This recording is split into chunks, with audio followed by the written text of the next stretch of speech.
I'm Seth Johnson, music editor of Nuvo. I'm here with Chris Pitts, who is a local jazz pianist, and then Amy Crook, who is a local jazz advocate. I would like to talk to both of you a little bit about your backgrounds with jazz and kind of why jazz is such a passion of yours. So can you kind of tell me a little bit about like how jazz became a part of your life and why it's continued to be a part of your life up to now? Yeah, so that's a good question. It kind of came out of nowhere, I guess. I started very young listening to classical like that. Didn't really play. Then I kind of grew up on like a hip-hop R&B oldies diet, like Earth, Wind & Fire, Stevie Wonder. Yeah. And then I've always wanted to play piano, and I heard this, it was on a TV show or something. It was like a blues type of piano thing, and I was like, man, I want to play like that. And I got a piano when I was like 17 or 18. I was in my last year of high school, and I couldn't get up. So it was like 8 hours a day, and then eventually I got into, I got a lesson for a little bit during a summer, and he introduced me into like the blues and like kind of introduced me to like Chick Corea, and then from Chick Corea I found the monk, Thelonious Monk, and just kind of like kept diving in deeper and deeper. And then I went to college in Georgia, Mercer University. So then I started playing with the jazz band there, jazz program, big band, and just never looked back. It's kind of like, it's more like, it's really compulsive. It's something I really enjoy, but I guess the connectedness to like the roots, right? So like real American music and like the passion of using things that happen in the moment to tell the story. So it kind of, I love that part about it. Cool. Yeah, so for myself, I actually worked for Nuvo a long time ago, and the Jazz Kitchen was a client of mine selling advertising. When I went to do, well, I think it was in between jobs. I hadn't committed to do freelance work yet, but the Jazz Kitchen ended up being one of my clients. I worked with them, Crackers Comedy Club, another client from the kitchen, just small business owners that knew that having marketing support was important, but they couldn't afford to hire someone full time. So with that was right when David Ali, the owner of the Jazz Kitchen, and Rob Dixon, a saxophonist in town, took over Indie Jazz Fest. I remember there being some kind of panel discussions, or kind of, not panel discussions, but kind of meet and greets throughout the community to kind of figure out the future of the festival. So while I have the Jazz Kitchen's client at that time working on that stuff, I was also working with People for Urban Progress. At that time, People for Urban Progress was so kind of new, hip, that kind of had, I would say, had my frontal lobe of attention. I left Indianapolis several years ago, went to Los Angeles for a couple years, Austin, Texas for a year. When I returned to Indianapolis, I was attracted, saw David Ali again, and he said, hey, I could use some help with some marketing, so I worked with the Jazz Kitchen again. Kind of where I was at that time with my career, and okay, if I'm gonna work with the Jazz Kitchen, I know that I wouldn't have a job, without musicians. So I just re-immersed myself as I was returning to Indianapolis on the music scene, building stronger relationships with jazz musicians, and I mean, through spending time with musicians, just getting a better feel for their wants, needs, how we can support them in the city, what's working, what's not working, and kind of getting involved. So about this time last year, Chris Pitts is one of the musicians I was spending time with, and there's a couple other people in the scene. We realized that nobody was really doing anything for Jazz Appreciation Month. So we looked at this from a musician standpoint as an opportunity to kind of shine a light and try to take ownership and celebrate Jazz Appreciation Month and get some more voices at the table versus kind of the infrastructure that already exists in the city was kind of one collective voice. So musicians' projects contribute to it. It is and will move and help connect dots to make some of these ideas happen. I just wanted to be like a focal point because the things are happening here in Indy. We just need like a focal point, and that's more grassroots oriented for people to like stop and like, okay, this is where I start, and I can branch out. Talk to me a little bit then too about what Jam Indie is. Explain what it is to me, and kind of also how it's like more than just an indie thing as well. I guess it started out like what Amy was talking about. Like, we just kind of like surveying and seeing what was out there, and there was no real, we didn't feel like it was enough focus from a musician development perspective about the Jazz Appreciation Month in Indy, so we just came up with the hashtags. Amy got this beautiful like logo design, and we kind of set up a Facebook group. It's like, okay, hey, what are you guys doing? You know, so we put together like a list of events and things that are happening, calendar, and then just kind of like invited people and tried to just spread the word. And so we started out shooting a video in the city market, Indianapolis City Market.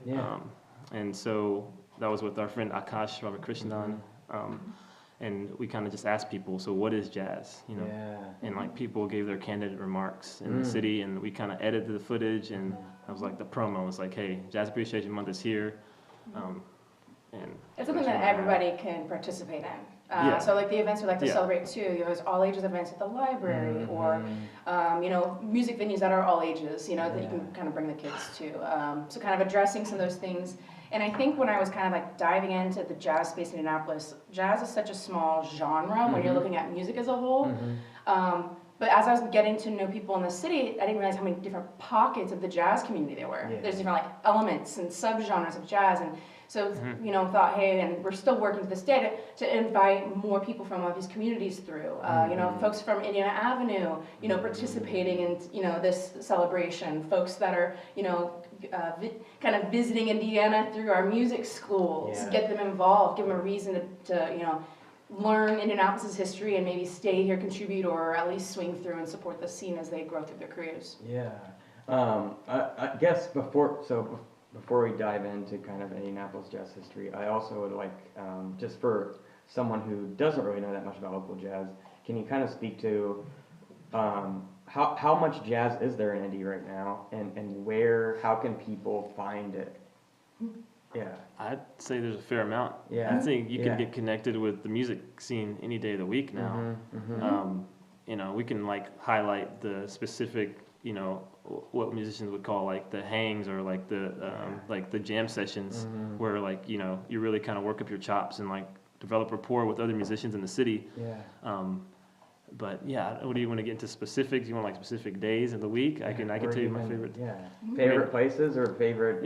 And moving here from Georgia, like I started out, you know, going to the actually first person I ever met was Jared Thompson, he was playing the Chatterbox Jazz Club, historic jazz club, and playing some really cool music, and I was like, oh man, this is the spot. And I was like, I really love that sound. And then I eventually ventured on to like the Jazz Kitchen Monday night jam session that still happens. I met Clifford Ratcliffe there, and like he's Indiana history right there, Indianapolis history. And so like I learned a lot from him, and I think a lot of people have. And then, you know, Chatterbox, from there I went on to see like the Tucker Brothers on Wednesday nights at the Chatterbox. I met them at another gig, and just they have a unique, great sound too. So I think it's like every day. I think the main two spots though, like Jazz Kitchen and Chatterbox right now. But you know, I started trying to activate an older space, McGowan Hall, like at First Friday after parties, and so I've been working with that, trying to integrate music with the arts scene kind of a little bit. And then Tuesday nights, the Mousetrap. You have Rob Dixon, who was like, you know, the mayor. Amazing band, amazing sound, original music, and definitely, I think that his sound, his music, definitely makes me think of Indy for sure. I don't know if we're gonna get into more specific. Yeah, and I think to backtrack too with just some of Indianapolis's history, I still, and again, kind of on this journey in the last year, I'm surprised with how many people I meet with, both from here or new to here, that had not heard of Indiana Avenue. So because a lot of it was kind of demolished and IPY came up and all this change, we don't have enough physical cues to ask questions. Every now and then, we're grateful that we've got a mural, you know, along Indiana Avenue. So at least, you know, hey, but you might have to walk up close to read the plaque on the wall to really get its significance.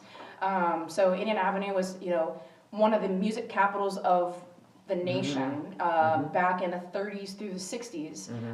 Cats like, and again, I also get surprised when I mention some jazz cats to people that are visiting, or hey, you know, I know that through the Music Cities initiative, I know that you're really involved with stuff like Shane, I'd be like, hey, of course he knows who Wes Montgomery is, J.J. Johnson, Freddie Hubbard, but I was like, people here don't even know. Like, we're struggling to get that message out, that we had some really fascinating cats that developed their craft here in Indianapolis. And it was a place where touring musicians wanted to stop and play. It was rumored to be the spot that you had to stop and play. So this idea that, you know, the city as a whole, talking about music culture, well, we had it before. It's not something that, you know, we had it, and it was, there were elements that were lost for sure, and I definitely don't want to speak for anybody that experienced living on Indiana Avenue, but I feel like that's a place to start, because we still have some cats that are still alive with us, still playing. Let's celebrate that. Let's bridge the gap. It's not just new people coming in because music's a hot economic development topic. Like, let's do it right. We're starting now, you know, let's do it right, and one conversation at a time, and make sure that all the cats are at the table. And you, I mean, and kind of talking about like the Chatterbox and Jazz Kitchen too, like, how do you feel that Indianapolis today is still carrying on that legacy of Indiana Avenue? Like, is that something that's still happening, and is it something that you still see? Yeah, actually, I want to mention a panel discussion that we did last year, Jazz 101, at the Jazz Kitchen with Kyle Long and Culture Manifesto. What sticks with me is a conversation with Freddie Mendoza. He's a trombone player that moved here from Austin, Texas. He teaches, I believe, at Ball State. One of the things that I hadn't really put together, and I'm sure Chris can speak to this as well, as far as when you come to Indianapolis or any city that you're at, there's going to be a book of standards that are typically played there. So all of a sudden, I'm kind of riddling this, like, hey, generation to generation, you know, hey, plus, you know, is part of our book what was played on Indiana Avenue, just through mentorship. You know, I thought that was pretty kind of interesting and riddle to think, you know, figure out that musical family tree, if you will, you know, for the jazz, you know, path. What do you think? That's true. Yeah, there's definitely a group of tunes, and I think that happens anywhere. There's like a culture of musicians. They have these tunes that they work on. I mean, they definitely learned some like West tunes and some Freddie tunes that I wasn't playing that much. And then it's hard for me to tell, because I don't, you know, specifically know, like, was this on purpose, or it's like just because of the Indiana Avenue history and like their connection to the city. But I mean, I definitely learned some Indiana Avenue great tunes, like standards and stuff like that from being here. It's musicians' way of storytelling, keeping those tunes alive, you know, without having to have heavy conversations all the time. Yeah, exactly, and that's the beauty of it, you know. It's connected. We're connected through the music. And we didn't really discuss this much yet, but you talked about like going to the Chatterbox and hearing Jared Thompson. Like, talk to me a little bit about how you personally got plugged into the local jazz scene in terms of playing wise, and was it difficult at all for you to navigate that? Difficult is not the, I don't think, the word to describe. For me personally, you know, I came in through the jam session scene and just playing, you know, with people and meeting people, and eventually, you know, I got a call for a gig, or like I started working more and more with certain musicians, and then we developed like a rapport. And I feel like personally that the music scene here is really open as far as like inviting, you know. You have the history of like Clifford, you know, always like, go get your horn. He's always inviting you on the stage. And I think that kind of describes like the culture of Indianapolis music, especially for seasoned players, letting in less seasoned players and developing their talent, developing their skills. I feel like I've grown so much since I've been here, just being able to play with some of the talented people that I mentioned earlier, and even more that I didn't mention, because there's a ton of people. I don't want to like miss out on people. It could go on for days. I mean, those are the people that were like I spent the most time with, so there's definitely other perspectives. I mean, I've noticed that so much with like Rob at Chatterbox or Tucker Brothers at Chatterbox is like bringing up people that I mean, I go to jazz a lot too, and there are people that they bring up that I've never seen before. And For sure. So then now branching into Jazz Appreciation Month, kind of tell me a little bit about why Jazz Appreciation Month is so important to Indianapolis, and then kind of the ways that people can get involved with jazz this month especially. So when I was introduced to the idea that, hey, Jazz Appreciation Month is a thing, I uncovered that through the Smithsonian's like National Museum for American History, something like that. I might have butchered it. So they established that in 2001 as just an avenue to celebrate America's music. You know, I love, there's this quote from Esperanza Spalding, or, you know, maybe some people that I've seen before, like, hey, Europeans brought us classical music, jazz music was created here, you know? So this was an opportunity to kind of celebrate that. The Smithsonian site has a list of resources that's tremendously deep. I mean, so teachers out there, whether of all, you know, age students, there's going to be some resources on there for free that you can use. There's even radio spots with some jazz musicians, you know, talking about jazz and educating people that people use on radio. So it created a kind of a menu of resources that the nation can use to celebrate. I can't remember the year, but then we also have International Jazz Day, which is an initiative I know Herbie Hancock is really involved in. That takes place every April 30th. So both of these kind of events. The City Market last year was going to do something with International Jazz Day, so we just kind of like caught on with that. Now we partner with them to celebrate. But yeah, so as far as Indianapolis, just knowing the rich history that was here, it's like, hey, we can create a platform, and I'll be, to be quite frank, it's Black music, and this is an opportunity to promote Black artists in town outside the month of February. Because that's another conversation that happens every February 28th, that everybody's like, I wonder how we can hire Black artists throughout the year. Hey, here's an opportunity. And so my personal interest in getting involved is I'd be interested in doubling the amount of gigs that musicians that I work with get, and increasing the wage that they're actually getting paid. So there's a lot of talent here. If we can create some more music-minded opportunities for everybody to make some income pursuing their craft. I think it's important. That Indianapolis holds onto its history, and that's not forgetting, because the musicians here are strong, and they come from a strong lineage. Like, I was influenced by Indianapolis before I even knew about the Indianapolis scene, really. Because like my professor in college would play tapes, and he was like, who's that artist? Like, who's playing on this record? And like, one of the ones was his favorite is J.J. Johnson. Didn't even know. J.J. Johnson, you know, recorded like original composition by Monk before Monk did with Coleman Hawkins, I Mean You, and that's commonly played here today. So like J.J. Johnson, like all those guys, you know, until I got here, I didn't even notice, and then I realized, like, you know, we really need to get the word out about that heritage that, you know, Indianapolis jazz has developed. Cool.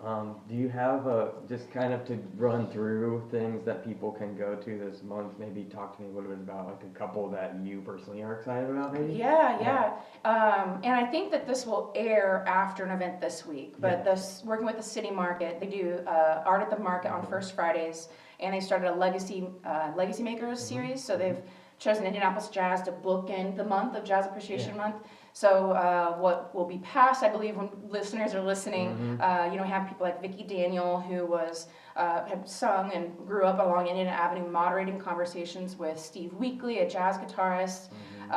George Ben, we know him mostly for he books entertainment at indie parks. He's also in a band called Merging Traffic. Then we've got Jared Thompson of Premium Blend that will kind of represent, you know, because one of the new cats. And we've also got Kathy Morris, an electric violinist, that will be participating. So we're going to make it a thing. We're going to have David Williams, the author of Indianapolis Jazz, there selling books and signing them and things like that. It's such a powerful book. I think that anybody that's interested in the, you know, the Indie Music Strategy Initiative, having this book on your bookshelf to reference from time to time, I think would be a really powerful asset to, you know, make sure we string our history through our present day discussions. Regarding other events around town, I'll just skim through this. We've got some nationally recognized cats coming through. Stephon Harris, a vibraphonist, will be performing at Butler for a free all ages event. Let's see, also, I'll actually end with the American Pianist Association. We got the Jazz Kitchen is celebrating their 25th anniversary. We've got a tribute for Freddie Hubbard, a trumpeter. His tribute's going to be at the Jazz Kitchen on Monday, April 8th. His birthday is April 7th, so it kind of correlates with kind of keeping his memory and celebrate his works. Excited about that, because my birthday's on the 9th. Oh, let's see, what else do we have? You know what? I'll mention the American Pianist Association because I think a lot of your listeners might not know that we've got this nationally recognized organization based here in Indianapolis, and every 4 years they host a jazz competition. I believe it's every 2 years they do a classical. So we are in competition season right now. It started last, I want to say August or September, and it wraps up the first weekend of Jazz Appreciation Month this weekend. There's basically 5 finalists that are chosen to compete for the largest jazz prize that there is for that genre. It includes, record support and, a new piano, being, sexy things like that. But it's really cool to know that this is taking place here. Chris and I have been involved in meeting, these cats that are traveling here to perform, learning about their experiences and how we can provide a better experience when people are coming to Indianapolis for events like this. Yeah, it's probably I'm most excited about that. To see like these guys come in, they're great musicians, good people. Yeah, I'm excited to see them that performance competition take place. Yeah, and for you specifically, where are places where people can hear you play this month? This month I've got a lot going on. I'm gonna be so my next thing I'm doing this first Friday, which is April the 5th. April the 5th at McGowan Hall. Yeah. I'm doing a Thelonious Monk tribute for Jazz Appreciation Month. I'm gonna have Kent Hickey, who's graduating from Butler, Isaac Beaumont on bass, and Brian Yard. And then I'll play with Clint Breeze and the Groove at Healer, and that's April 13th. And April 13th, and I'll be with them at the Jazz Kitchen on the 27th. Yeah. And I'm sorry, I'm getting these dates. I know the calendar and stuff is on the hashtag Jam Indie Facebook group. Yeah. And I'll be also at Healer. They're starting a new jazz jam session, so I'll be with Pat Petrus and Isaac Beaumont, and I'll be doing a lot of stuff, man. Yeah. I've gotta check out my own calendar to remember everything. And I think this might be a good time to rattle off the jams that hangs throughout the week. So for anybody that's interested in getting a jam, this is the time to get your pen and paper out, or bookmark it. Come back to us. This is where you get in. And, this is where you get in and learn. Yeah. So Chris mentioned Chatterbox, the Jazz Kitchen. We've also got folks that are doing things at Cool Yard Coffee. Yes. So that's another all ages spot. Healer, so they're starting a new spot. That's April 18th, I believe. April 18th. This month. The Healer one. This month, yeah. Is this the first installment of that? I'm not sure if it's the first installment, but it might be. About it. Okay. Yeah. But that's cool. They're wanting to, which is another exciting place. Another place to have music, and it's all ages. Yeah. And Chili Water, their new location. They're gonna launch a jazz night as well. I think it's April 11th. Okay. Let's see, Square Cat Vinyl, they have an all ages jazz jam. And I was just talking to Mike Angel, the owner there, and he said it's been going so well, they're thinking about doing it 2 nights. Oh, wow. So it's kind of like, hey, there's definitely a lot of energy, there's a lot of musicians that are interested in here. We've got, folks from Bloomington and Muncie coming down to gig here in Indianapolis, so it's a really exciting time to kind of get involved and learn. I think it's like, we know like things as we're connected to certain people, but I think the calendar is really a good place to check it out, so we're not missing any, because like there's so much going on this month. And so get the specific dates. Yeah, and the calendar we're referring to on Facebook, the group hashtag Jam Indie, hashtag Jam Indie, is kind of our central hub. So musicians will drop their flyers for events they've got. There's also a not super sexy PDF, but it's got a list of all the events that you need. But we felt it was important to get the word out there versus getting the word out there versus focusing on how it looks. For sure. And that's a group we encourage you, like, musicians are there, put your playlists up, comment, talk about like your experiences and things like that. Engage, you can engage in the scene that way. Yeah. Cool. Well, I think that's all I have for you guys. But cool. Oh yeah. Thanks. Thanks. Yeah.